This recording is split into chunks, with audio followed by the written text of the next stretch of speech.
जय श्री राम, जय श्री बालाजी महाराज। राहुल कुमार जी ने ये प्रश्न पूछा है कि गुरुजी पूजा करते वक्त एक अजीब सी महक जो है शरीर के इर्द गिर्द महसूस होती है। ये क्या चीज है, क्यों ऐसा हो रहा है? और ये जब हमें इस बात का पहले पता नहीं था, आपके लाइव में आपकी वीडियो के द्वारा इस बात का हमें पता लगा, महसूस हुआ, हमने उसके बाद महसूस करने की कोशिश करी। और जब वो चीज महसूस करने की कोशिश करी तब हमें ये लगने लगा कि वाकई में कुछ तो है जो मुझे आ रहा है। फिर मैंने अपने साथ वाले व्यक्तियों से भी पूछा, क्या आपको कोई महक आती है, ये इस प्रकार की महक आ रही है? तो उन्होंने कहा नहीं। फिर किसी और व्यक्ति से पूछा तो उन्होंने कहा नहीं। तो उनका क्वेश्चन ये था कि कहीं ये बालाजी के दूत तो नहीं, कहीं बाबा की तरंगे तो मेरे शरीर पर नहीं आने लगी। तो आज इन सारी बातों से पर्दा उठा देंगे। अगर वीडियो अच्छी लगती है तो लाइक कीजिए, चैनल को सब्सक्राइब कीजिए और बेल आइकन बटन को भी दबाइए ताकि आने वाली हर वीडियो की नोटिफिकेशन आप तक सरलता से पहुंच जाए। बहुत प्रयास करते हैं, आपके लिए वीडियो बनाते हैं ताकि आप इन चीजों को समझकर अच्छे तरीके से अपनी पूजा और याचना में परिवर्तन कर सके। तो क्या होता है कि जब भी कभी हम भगवान की पूजा करते हैं, हमारे इष्ट देवता के प्रति हमारा विश्वास होता है, हमारे अंतर में उनके प्रति एक ज्योति जल रही होती है, जो ज्योति किसी को दिखाई देने से भी नहीं दिखती। चाहे आप उनको 10 बार दिखाओ, चाहे 20 बार दिखाओ, तब भी वो ज्योति जो है ये महसूस नहीं कर सकते। तो ऐसी अवस्था में हमारा शरीर जो है एक जागृत अवस्था में पहुंच जाता है, जब लगातार आप अपने इष्ट, अपने आराध्य की पूजा करते हो, लेकिन आपको पता नहीं लगता है। आपको पता नहीं रहता। जो भोला भगत होता है ना, जिसको पता ही नहीं है, अब जैसे जिन्होंने ये क्वेश्चन किया उनको पता ही नहीं था, वो काफी लंबे समय से हनुमान चालीसा को पढ़ते थे और हनुमान जी को अपना इष्ट देव धारण करे बैठे हैं और उन्हें पता भी नहीं है। जिस प्रकार से कई बार हमें किसी चीज का ज्ञान नहीं है और हमने उस चीज का ज्ञान प्राप्त करने की कोशिश नहीं करी है, लेकिन हम पूजा पाठ जो है नित्य रूप से करते हैं। तो देखिए, ऐसा होता है कि जब हम किसी चीज को समझ जाते हैं और समझकर फिर पूजा करते हैं तो उसका कई गुना फल हमें प्राप्त होता है। तो उन्होंने वीडियो को देखा, वीडियो देखकर फिर उसके बाद सचेत हो गए, इंद्रियां जागृत हो गई। और हमारी इंद्रियां तो जागृत होती ही है। मान लीजिए हमने बोला ओम हम हनुमते रुद्रात्मकाय ओम फट स्वाहा, ओम हम। आपने देखा कि जब आप हम बोल रहे हो तो आपके होठ जो है वाइब्रेशन ध्वनि उत्पन्न कर रहे हैं। और जब ये लगातार मंत्र का जाप चलता रहता है, एक वाइब्रेशन ध्वनि अंतर मन से उत्पन्न होती रहती है।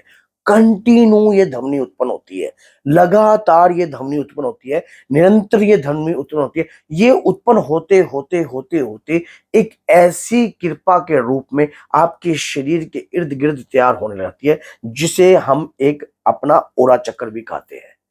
ये ओरा चक्कर आपका कब मलिनता में होता है, कब मैला हो जाता है, इसके ऊपर तो मैंने वीडियो बना रखी है। आप देख लेना कि कब आपका ओरा मैला होता है और किस प्रकार से आप अपने ओरे को खो भी देते हो।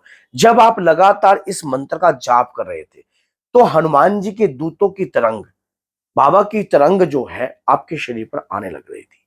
आप उस तरंग को महसूस कर सकते हो। और जब आपको ज्ञात होने लग जाता है कि ये शक्ति जब मेरे शरीर पे आ रही है, तो आपको महसूस होता है कि मेरे शरीर के इर्द गिर्द एक ऐसी शक्ति है जो महसूस होने पर आपको आपको मिलने लग रहा है कि मेरे साथ वो शक्ति चल रही है। और जब भी आप कहीं भी जाते हो, आपको वो खुशबू महसूस होती है। सामने वाले व्यक्ति को आप पूछते भी हो कि आपको कोई खुशबू आई, वो व्यक्ति कहता है नहीं, मुझे कोई खुशबू नहीं आ रही। क्यों? उन्हें क्यों नहीं आ रही? क्योंकि आपके जाप से आपकी इंद्रियां जागृत हो रही हैं। और ये इंद्रियां जागृत जब भी होती हैं, ये कौन सी अवस्था में व्यक्ति पहुंच जाता है? एक त्राट अवस्था कहते हैं इसको कहते हैं कि त्राट अवस्था।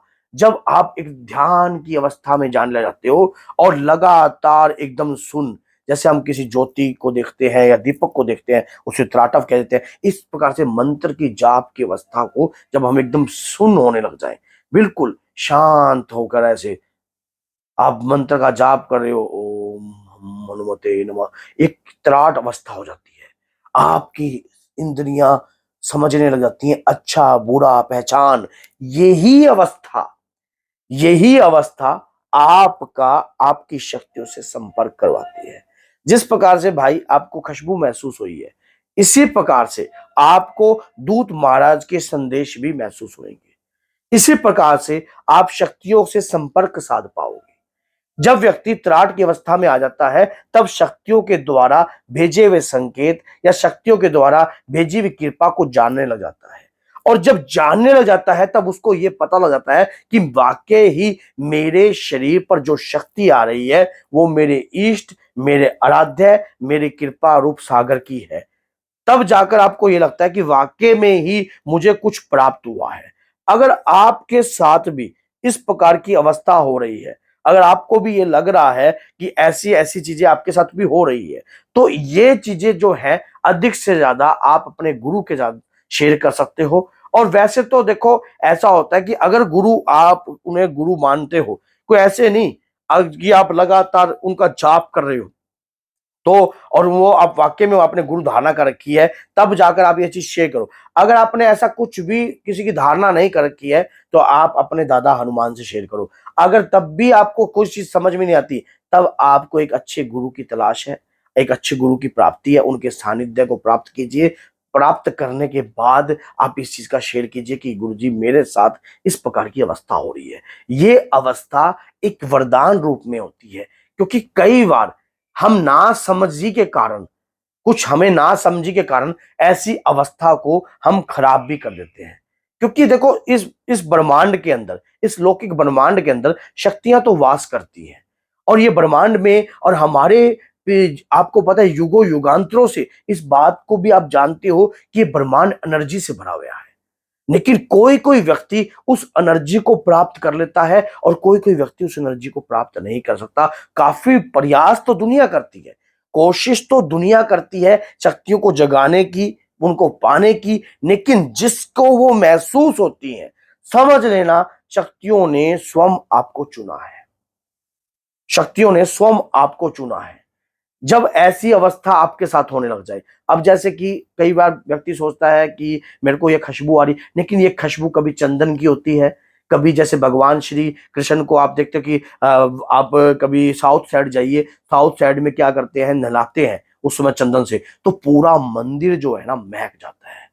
पूरा मंदिर जो है महक जाता है। ठाकुर जी के वहां जाओ तो आपको तरह तरह की इत्र, मोगरे के फूल की खुशबू, ऐसी ऐसी खुशबू आपको महसूस होती है।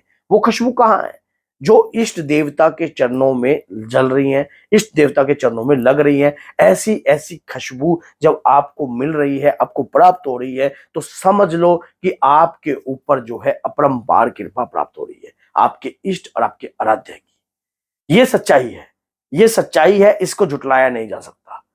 और अगर ऐसी अवस्था आपके साथ है, तो पीछे मत हटो। अपनी भक्ति, पूजा पाठ, नित्य और अहंकार मत करना। अहंकार मत करना, ये आप बहुत अच्छे संकेत आपको प्राप्त हो रहे हैं। और ये संकेत जो है छोटे संकेत नहीं है, ये खुशबू आना, ये कृपा के संकेत हैं, आपके इष्ट, आपके आराध्य की।